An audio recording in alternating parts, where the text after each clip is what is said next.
అంతర్జాతీయ చదరంగ దినోత్సవం. చెస్ మన మెదడుకు పదును పెట్టడానికి ఒక అద్భుతమైన మార్గం.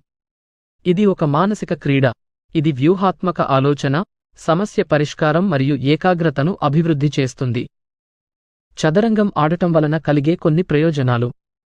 మెదడు పనితీరును మెరుగుపరుస్తుంది. అధ్యయనాలు చదరంగం ఆడటం వల్ల జ్ఞాపకశక్తి, ఏకాగ్రత మరియు సమస్య పరిష్కార నైపుణ్యాలు మెరుగుపడతాయని తేలింది. సృజనాత్మకతను పెంపొందిస్తుంది. చదరంగం ఒక సృజనాత్మక క్రీడ. ఇది కొత్త ఆలోచనలు మరియు వ్యూహాలను రూపొందించడానికి మిమ్మల్ని సవాలు చేస్తుంది. సమస్య పరిష్కార నైపుణ్యాలను మెరుగుపరుస్తుంది. చదరంగంలో గెలవడానికి మీరు ముందుగానే ఆలోచించాలి మరియు మీ ప్రత్యర్థి యొక్క కదలికలను అంచనా వేయాలి. ఈ నైపుణ్యాలు జీవితంలోని ఇతర రంగాలకు కూడా వర్తిస్తాయి. సహనాన్ని పెంపొందిస్తుంది. చదరంగం ఒక ఓపికతో కూడిన ఆట. ఇక్కడ తప్పులు చేయడానికి చోటు లేదు.